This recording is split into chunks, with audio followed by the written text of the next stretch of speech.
and safe at your home. And today our lecture is lecture number 6, and I am Mira Mishraf, and today topic is electron affinity. As हमने पहले previously lecture में discuss किया था ionization energy के बारे में. आज हम किसको डिस्कस करेंगे? इलेक्ट्रॉन अफिनिटी को. अब आपको पता है कि इलेक्ट्रॉन अफिनिटी का वर्ड जो है यहाँ पे आप देखिए क्या इंडिकेट कर रहा है. अफिनिटी किसको इंडिकेट करता है? कि उसकी किसी चीज़ के लिए अट्रैक्शन को इंडिकेट करता है. अफिनिटी अट्रैक्शन को इंडिकेट करता है. तो यहाँ पे इलेक्ट्रॉन की अफिनिटी का मतलब है कि इलेक्ट्रॉन को गेन करने की एबिलिटी. अब इलेक्ट्रॉन अफिनिटी में आप सबसे पहले उसकी डेफिनेशन गौर से देखेंगे. Electron affinity is the energy release और एब्जॉर्ब. अब देखें रिलीज भी होती है और एब्जॉर्ब भी होती है. अभी हम इसको डिस्कस करते हैं कि रिलीज और एब्जॉर्ब दोनों कैसे हो सकती हैं. When an electron is added to the isolated gaseous atom to form the negative ion. अगर आप इसकी डेफिनेशन प्रॉपर नहीं लिखते तो आपको 2 मार्क्स नहीं मिलेंगे. तो यहाँ पे आइसोलेटेड एटम लेना है, उसमें आपने इलेक्ट्रॉन को ऐड करना है और नेगेटिव आयन एनाइंस बनेंगे. एग्जाम्पल देख लेते हैं. सबसे पहले जो आपके पास है फ्लोरीन क्या करती है? इलेक्ट्रॉन को गेन करती है. उसके पास एक इलेक्ट्रॉन गेन करने की एबिलिटी है क्योंकि ये हैलोजन 7 से बिलोंग करते हैं. आउटर मोस्ट में 7 होता है और वो एक इलेक्ट्रॉन गेन कर सकते हैं. ये एक इलेक्ट्रॉन गेन करती है और इलेक्ट्रॉन जब भी गेन करते हैं तो एनर्जी रिलीज होती है. एनर्जी रिलीज होगी. ये बोलते हैं आप इसको first ionization energy, first electron affinity, कि तब क्या होगा आपकी एनर्जी रिलीज होगी. लेकिन आप देखते हो ये तो हैलोजन के केस में था. लेकिन जब आप क्या करते हो यूनी नेगेटिव आयन, ये बन गया आपके पास फ्लोरीन यूनी नेगेटिव आयन. इसके ऊपर कितना चार्ज है? -1 है. तो इसको बोलेंगे यूनी नेगेटिव आयन. अगर आपने यूनी नेगेटिव आयन से दोबारा इलेक्ट्रॉन रिमूव करना है तो अब क्या होगा? अब हमें इलेक्ट्रॉन ऐड करना है. अगर यूनी नेगेटिव में इलेक्ट्रॉन को ऐड करना है तो क्या होगा? रिपल्शन होगी. वो इनकमिंग इलेक्ट्रॉन को आसानी से इनटेक नहीं करेगा और हमें एनर्जी प्रोवाइड करना पड़ेगी. इसलिए ये जो है एंडोथर्मिक प्रोसेस होगा, यानी कि एनर्जी को एब्जॉर्ब करेगा. यहाँ पे आप ऑक्सीजन देख सकते हो. ऑक्सीजन ने एक इलेक्ट्रॉन गेन किया तो एनर्जी हमें 141 जो है वो मिली. लेकिन जब हमने उसमें एक और इलेक्ट्रॉन जो है वो ऐड किया तो अब हमें एनर्जी देना पड़ेगी. तो इसलिए एनर्जी रिलीज भी होती है और एब्जॉर्ब भी होती है. इलेक्ट्रॉन अफिनिटी भी सेम वही साइज पे, न्यूक्लियर चार्ज पे और वैकेंसी पे डिपेंड करती है. अगर किसी के पास इलेक्ट्रॉन की वैकेंसी सिर्फ 1 है तो वो एक इलेक्ट्रॉन को एक्सेप्ट कर सकता है, उसकी अगले इलेक्ट्रॉन के लिए अफिनिटी नहीं होगी.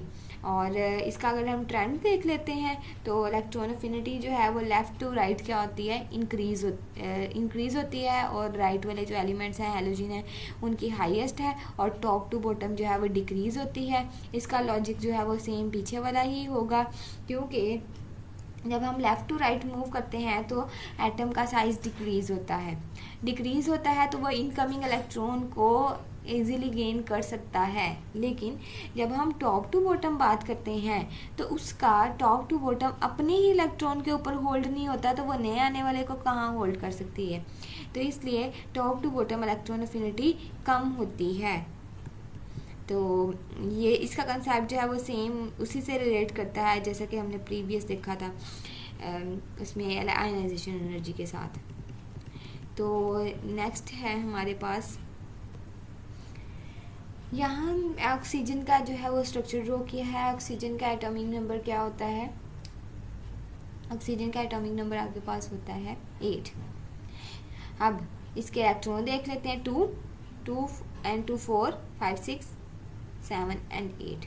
अब आउटर मोस्ट में इसके 6 इलेक्ट्रॉन है. इसका मतलब है ये 2 इलेक्ट्रॉन को गेन कर सकता है. 2 इलेक्ट्रॉन को गेन करेगा. अब 2 इलेक्ट्रॉन को पहले क्या होगा? यहाँ पे 1 इलेक्ट्रॉन ऐड होगा. अब जब 1 इलेक्ट्रॉन ऐड हो जाएगा तो क्या होगा? अब नेगेटिव चार्ज आ गया इसके ऊपर. और आपको पता है कि जब इसके 1 इलेक्ट्रॉन यहाँ पे गेन होगा तो कौन सा चार्ज आएगा? नेगेटिव. अब नेगेटिव चार्ज क्या करेगा? सिमिलर चार्जेस हमेशा एक दूसरे को रिपेल करते हैं.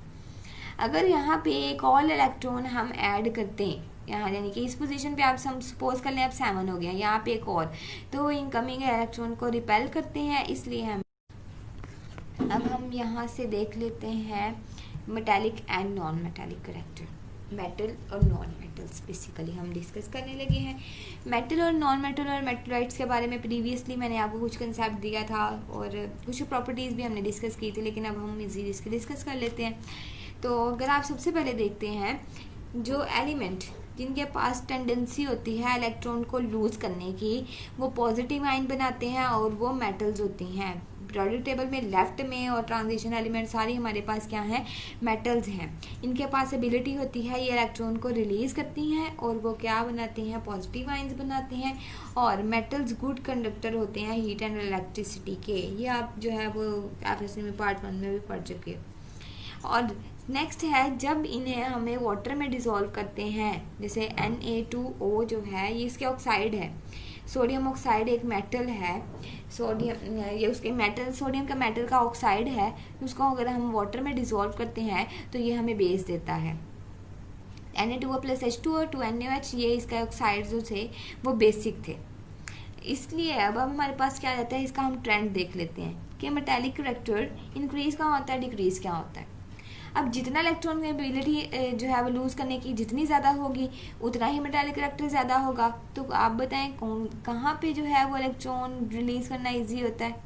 जी, टॉप टू बॉटम आपको पता है कि जब हम बॉटम पे आते हैं तो वो एलिमेंट्स अपना इलेक्ट्रॉन इजीली रिलीज कर लेते हैं, क्योंकि उनका साइज़ बहुत बड़ा होता है। तो उनका इसलिए उनका जो मेटालिक करेक्टर है वो ज़्यादा होता है। लेफ्ट टू राइट जो है, जब हम ग्रुप में मूव करते हैं तो वो अपना इलेक्ट्रॉन आसानी से रिलीज़ नहीं करते, तो वो मेटालिक करेक्टर नहीं होता, बल्कि वो नॉन मेटल की तरफ शिफ्ट हो जाता है।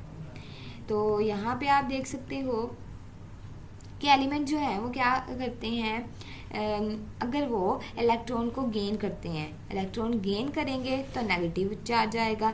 जैसे अगर आप देखिए फ्लोरीन जो सेवंथ वाले हैं, 6 वाले हैं, ऑक्सीजन वाली जो फैमिली है, हैलोजन वाली है, ये सारे इलेक्ट्रॉन एक्सेप्ट करते हैं। तो ये इलेक्ट्रॉन एक्सेप्ट करते हैं और नेगेटिव आइंस बनाते हैं, इसलिए ये क्या है, नॉन मेटल्स है। और नॉन मेटालिक करेक्टर जो है उसके लिए आपने ट्रेंड देख लेना है। जितना क्या होगा आपके पास इलेक्ट्रॉन को गेन करना इजी होगा, उतना ही हमारे पास नॉन मेटालिक करेक्टर जो है वो ज़्यादा होगा। अब हम यहाँ पे देख लेते हैं, the member at the top fluorine is the most non metallic element of the periodic table. अब आप देखें कि हमें पता है कि जब हम टॉप टू बॉटम मूव करते हैं तो इलेक्ट्रॉन को गेन करने की एबिलिटी कम हो जाती है। इट मीन्स दैट कि टॉप वाले जो हैं वो इजीली इलेक्ट्रॉन को एक्सेप्ट कर लेते हैं। तो जो फ्लोरीन है वो जो है वो स्ट्रॉन्ग नॉन मेटल है as compared to the iodine. इसके अलावा इसका मेन जो डिफरेंस होता है कि जो हमारे पास जो नॉन मेटल्स होती हैं वो पुअर कंडक्टर होती हैं हीट और इलेक्ट्रिसिटी की। और जब हम इनके ऑक्साइड्स को हमने वाटर में डिसॉल्व किया, जैसे Na2 था, SO3 लिया, सल्फर है, सल्फर ऑक्साइड लिया हमने, सल्फर ट्राइऑक्साइड जो वाटर में डिसॉल्व करेंगे तो सल्फ्यूरिक एसिड बनेगा। सोडियम हाइड्रोक्साइड एक बेस है, सल्फ्यूरिक एसिड एक एसिड है। तो आप देखें कि ये जो वाटर में जब हम इसके ऑक्साइड को डिसॉल्व करते हैं तो ये हमें एसिड्स जो है वो जनरेट करके देते हैं। तो ये इसके अलावा नेक्स्ट प्रॉपर्टी है कि नॉन मेटल्स जो होती हैं वो गैसियस स्टेट में एग्जिस्ट करती हैं। आपने जो है वो देखा होगा मेटल जो है वो सॉलिड फॉर्म में एग्जिस्ट करती हैं। तो आई होप सो कि आपको अब टॉपिक क्लियर हो चुका होगा और thank you so much. Take care, अल्लाह हाफिज़।